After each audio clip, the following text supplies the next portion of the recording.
Hi ನನ್ನ ಸ್ನೇಹಿತರೆ, ಎಲ್ಲರಿಗೂ ಸ್ವಾಗತ. ಇವತ್ತು ನಾನೊಂದು ಎಂಗೇಜ್ಮೆಂಟಿಗೆ ಹೋಗ್ತಾ ಇದ್ದೇನೆ. ಎಂಗೇಜ್ಮೆಂಟ್ ದೂರ ದೂರ ಅಂದರೆ ನಮ್ಮ ಮನೆಯಿಂದ ತುಂಬ ದೂರ, ಉಪ್ಪೂರು, ಕುಂದಾಪುರದ ಹತ್ತಿರಾಗಿ ಬರ್ತದೆ. ಹಾಗೆ ನಾನು ಹುಡುಕುವುದೇನೆಂದರೆ ತುಂಬ ಹಣ್ಣು ಪೇರಳೆ ಆಗಿತ್ತು, ಹಣ್ಣಾಗಿತ್ತು. ಅದು ನಾನು ತುಂಬ ಹುಡುಕಿದೆ, ಸಿಕ್ಕಲಿಲ್ಲ. ನಮ್ಮ ಅರ್ಜಿ ಉಂಟಲ್ಲ, ನಾನು ಶಾಪಿಗೆ ಹೋದಾಗ ನಮ್ಮ ಅರ್ಜಿ ಎಲ್ಲ ತಿಂದು ಖಾಲಿ ಮಾಡಿದ್ದಾನೆ. ಮತ್ತು ಸ್ವಲ್ಪ ಬಾವಲಕ್ಕಿ ಸಹ ತಿಂದು ಖಾಲಿ ಮಾಡಿದೆ. ಹಾಗೆ ನಾನು ಮತ್ತೆ ನಂದು ಹೋಗುದು ಕುಂದಾಪುರಕ್ಕೆ. ಅಂದರೆ ಅಲ್ಲಿ ಮಂಗಳೂರಿಂದ ಅಕ್ಕ ಬರ್ತಾಳೆ, ಅಂದರೆ ಪುತ್ತೂರಿಂದ ಮಂಗಳೂರಿಗೆ ಬಂದು ಅಲ್ಲಿಂದ ಅಕ್ಕ ಬರ್ತಾಳೆ. ಆಗ ನಾವೀಗ ಅಲ್ಲಿಗೆ ಹೋಗ್ತಾ ಇದ್ದೇವೆ. ಅಂದರೆ ಬೆಳಿಗ್ಗೆ ಬೆಳಿಗ್ಗೆ ಬೇಗ ನಾವು ಹೊರಡಿದ್ದೇವೆ, ಬೆಳಿಗ್ಗೆ 6:30 ಗಂಟೆಗೆ ನಾವು ಹೊರಡಿದ್ದೇವೆ, ಯಾಕಂದರೆ ತುಂಬ ದೂರ ಉಂಟಲ್ಲ. ಹಾಗೆ ನಮ್ಗೆ ಅಲ್ಲಿ ನಾನು ಸಣ್ಣ ಒಂದು ವಿಶೇಷ ನಮ್ಗೆ ನೋಡುವ, ಅಂದರೆ ಫಂಕ್ಷನ್ ಅಂದರೆ ಎಂಗೇಜ್ಮೆಂಟ್ ಫಂಕ್ಷನ್. ನನ್ನ ಅಣ್ಣನ ಮಗ, ಅಣ್ಣ ಅಂದರೆ ನಮ್ಮ ಕಸಿನ್ ಅಣ್ಣನ ಮಗನ ಎಂಗೇಜ್ಮೆಂಟ್.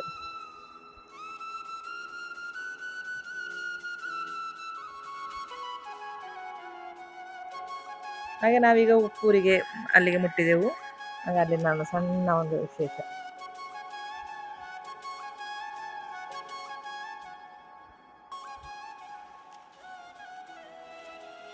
ಅಂದರೆ ಒಂದೊಂದು ಊರಲ್ಲಿ ಒಂದೊಂದು ಶಾಸ್ತ್ರ. ನಮ್ಮೂರಲ್ಲಿ ಎಂಗೇಜ್ಮೆಂಟ್ ಶಾಸ್ತ್ರವೇ ಬೇರೆ, ಆ ಊರಲ್ಲಿ ಎಂಗೇಜ್ಮೆಂಟ್ ಶಾಸ್ತ್ರವೇ ಬೇರೆ. ನಮ್ಮ ಅಂದರೆ ಒಂದೊಂದು ಒಬ್ರೊಬ್ರದ್ದು ಒಂದೊಂದು ಸಂಪ್ರದಾಯ ಅಲ್ಲ.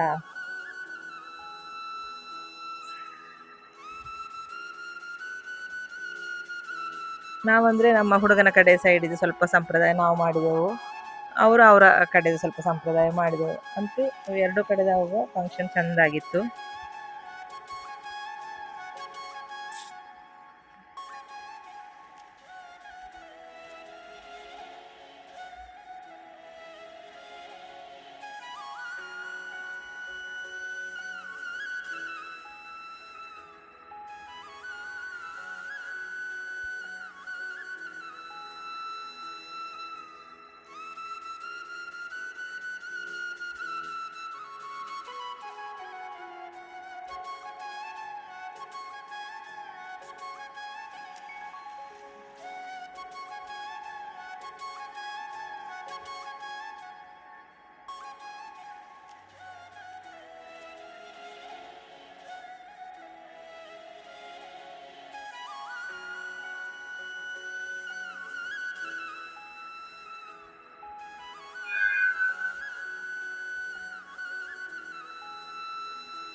ಮತ್ತು ನಾವು ಊಟ ಎಲ್ಲ ಮುಗಿಸಿ ಅಲ್ಲಿಂದ ನನ್ನ ಮಗಳು ಇರುವ ಅಂದರೆ ಮಗಳು ಕಲಿಯುವ ಹಾಸ್ಟೆಲ್ ಅಲ್ಲಿಗೆ 1 ಗಂಟೆ ದಾರಿ ಉಂಟು. ಹಾಗೆ ನಮ್ಮದು ಪ್ಲ್ಯಾನಿಂಗ್ ಎಲ್ಲ ಚೇಂಜ್ ಆಯಿತು. ಮಗಳಿದ್ದಲ್ಲಿಗೆ ಹೋಗುವ ಅಂತ ಆಯಿತು. ಹಾಗೆ ಹೋಗುವ ದಾರಿಯಲ್ಲಿ ದೊಡ್ಡ ದೊಡ್ಡ ಮಾವಿನ ಹಣ್ಣು ಹೋಗುವಾಗ ನಮಗೆ ದೊಡ್ಡ ದೊಡ್ಡ ಮಾವಿನ ಹಣ್ಣು ಸಿಕ್ಕಿದೆ. ಹಾಗೆ ಅದು ಅಲ್ಲಿಂದ ಒಂದು 4 ಕೆಜಿ ತೆಗೆದೆವು ಮಾವಿನ ಹಣ್ಣು. ಅದು ತೆಗೆದು ಒಳ್ಳೆ ಮಳೆ ಆಯಿತಾ, ಎಂಥ ಸೆಕೆ ಇತ್ತು. ಆ ಸೆಕೆಗೊಂದು ಮಳೆ ಬರುವಾಗ ಭಾರಿ ಖುಷಿ ಆಯಿತು ನಮಗೆ.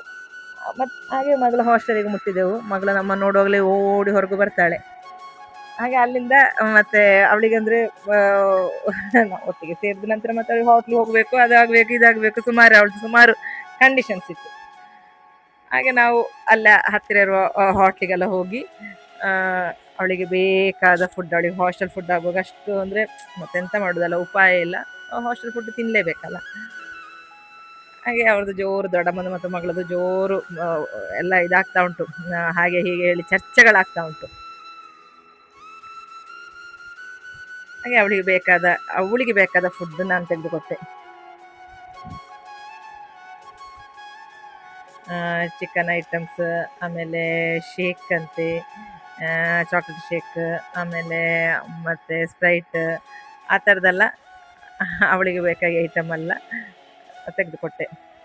ನಾನಂದರೆ ಹಾಗೇನು ಹೆಚ್ಚೇನು ತಿನ್ಲಿಕ್ಕೆ ಹೋಗಲಿಲ್ಲ, ಯಾಕಂದರೆ ಅವ್ರದ್ದೆಲ್ಲ ಸ್ವಲ್ಪ ಸ್ವಲ್ಪ ತೆಗೆದು ನಾ ತಿಂದದ್ದು. ಯಾಕಂದ್ರೆ ಮಧ್ಯಾಹ್ನ ಗಮ್ಮತ್ತು ಊಟ ಆಗಿದೆ ಎಂಗೇಜ್ಮೆಂಟಲ್ಲಿ. ನಂದು ಸರಿ ಆಗಲಿಲ್ಲ ಆಯಿತು ಊಟ. ಆಗ ಬಾಕಿದ್ದು ಇಲ್ಲಿ ಹೋಟ್ಲ್ ತಿಂತಾ ಇದ್ದಾನೆ. ಹಾಗೆ ಅವಳನ್ನು ಬಿಟ್ಟು ಪುನಃ ನಾವು ಊರಿಗೆ ಬರುವಂತ ಹೇಳುವಾಗ ಅಲ್ಲಿ ಸಹ ಹಾಗೆ ದಾರಿಲಿ ಬರುವಾಗ ಒಳ್ಳೆ ಊರು ಮಾವಿನ ಹಣ್ಣು. ಹಾಗೆ ಅದು ಸ್ವಲ್ಪ ತೆಗೆದು ಮರಳಿ ಊರಿಗೆ ಬಾಯ್.